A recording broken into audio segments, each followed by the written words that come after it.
Pada lanjutan babak ketiga kualifikasi Piala Dunia 2026 yang mempertemukan Indonesia versus Bahrain lalu, wasit Ahmad Alkraf sebagai wasit yang memimpin pertandingan itu menjadi sorotan publik sepak bola Indonesia.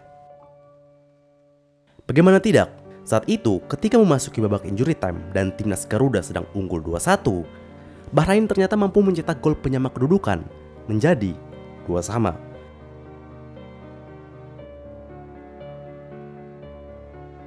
Nah, hal yang menjadi kontroversi adalah gol ini terjadi pada menit ke-90 di tambahan waktu yang sudah mencapai 9 menit.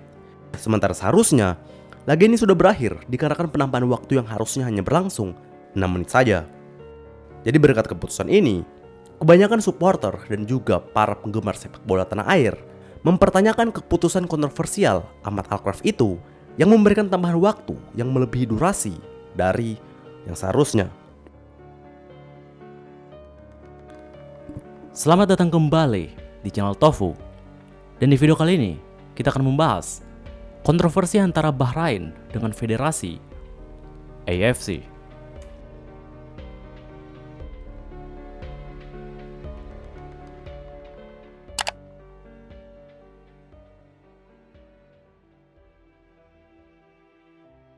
Oke, mungkin kita harus kembali membahas dulu pertandingan Indonesia versus Bahrain yang terjadi beberapa hari yang lalu.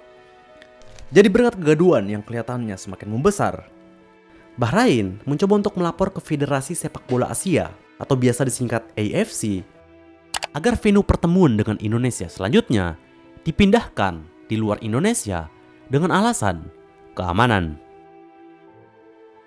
Tentunya ini merupakan suatu hal yang sangat merugikan untuk timnas Garuda. Bagaimana tidak? Timnas kita sudah merupakan tim yang paling dirugikan pada pertemuan sebelumnya. Dan sekarang masalahnya justru berlanjut dan malah kembali membuat timnas kita berada di pihak yang ditekan. Oh ya, sekedar mengingatkan, Presiden Federasi AFC sendiri merupakan orang yang berkebangsaan Bahrain juga. Ya, kalian gak salah dengar. Jadi artinya, ini mungkin sama saja orang Bahrain yang juga akan ikut untuk menangani dan mendiskusi masalah tentang perpindahan venue ini. Entah ini kebetulan atau gimana, tapi emang faktanya seperti itu. Bahkan salah satu media besar sepak bola Irak ikut menyuarakan akan hal ini dengan mengklaim kalau Indonesia pantas bermain di kandang sendiri pada pertemuan selanjutnya. Sebenarnya kontroversi semacam ini bisa dibilang bukan terjadi untuk pertama kalinya. Kalian mungkin masih ingat pada saat Indonesia dikalahkan secara memalukan oleh Bahrain dengan skor 10-0 pada laga kualifikasi Piala Dunia 2014 lalu. Ada banyak kontroversi yang terjadi pada laga tersebut. Karena sejatinya, sebelum pertandingan ini dimulai, Bahrain dibantai habis oleh Arab Saudi pada pertandingan sebelumnya. Dengan hasil ini, mereka membutuhkan setidaknya 9 gol agar bisa lolos ke babak selanjutnya. Dan secara mengejutkan, mereka justru berhasil membantai Indonesia dengan skor 10-0. Buat kalian yang mau lihat videonya lebih lanjut tentang pertandingan ini, kalian bisa scroll aja pada channel ini karena kita sudah pernah membahasnya. Intinya, ada banyak hal yang cukup janggal pada pertandingan itu, yang tentunya membuat banyak orang yang mengaitkan adanya isu pengaturan skor yang terjadi pada pertandingan yang digelar di Bahrain itu.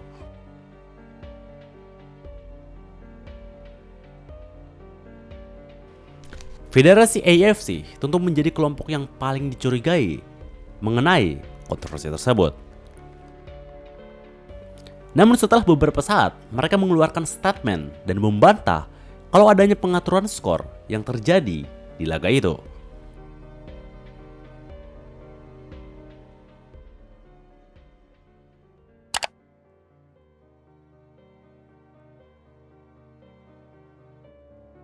Pada bulan Desember tahun 2011, Presiden AFC yang menjabat saat itu yaitu Muhammad bin Hammam ternyata secara mengejutkan disanksi oleh FIFA karena adanya pelanggaran etik yang dia lakukan. Salah satu alasan kenapa dia dihukum dan dibanet oleh FIFA karena dia diduga terlibat dalam upaya memenangkan Qatar sebagai tuan rumah Piala Dunia. The winner to organize the 2022 FIFA World Cup is Qatar.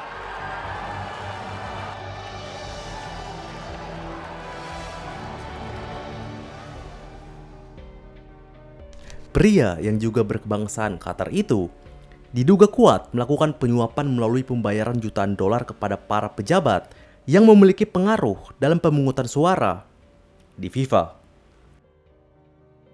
Hal ini tentunya menjadi suatu hal yang sangat krusial dalam terpilihnya Qatar pada Piala Dunia tahun 2022. By the way, kejadian ini terjadi sekitar tahun 2009 sampai 2011. Sementara pertandingan melawan Bahrain yang menyebabkan kekalahan Indonesia paling memalukan sepanjang sejarah terjadi setahun setelahnya, tepatnya pada tahun 2012. Hal ini tentunya membuat kita kembali bertanya-tanya, apakah mungkin pertandingan Indonesia versus Bahrain yang menjadi kekalahan Indonesia terbesar sepanjang sejarah benar-benar bersih tanpa adanya pengaturan skor? Itulah suatu hal yang masih kita tidak tahu secara pasti kenyataannya. Yang jelas, jika kita lihat semua kondisinya pada saat itu, kita semua pasti setuju kalau ada banyak hal yang janggal dari kejadian ini.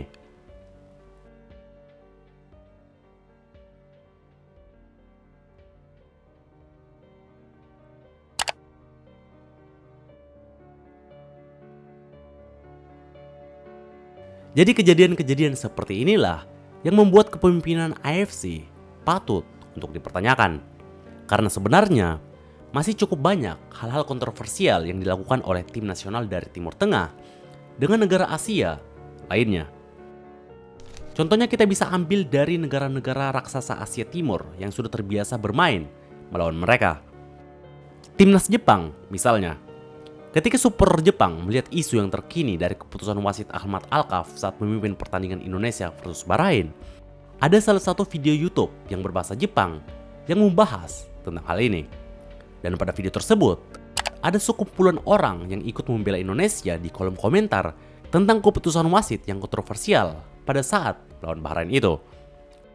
Mereka terlihat mengatakan kalau kejadian seperti ini sudah terjadi berkali-kali saat melawan mereka. Sebagai negara yang memang sudah sering menghadapi tim dari Timur Tengah, tentu mereka lah yang lebih paham bagaimana kondisi dari tim Timur Tengah ketika bermain.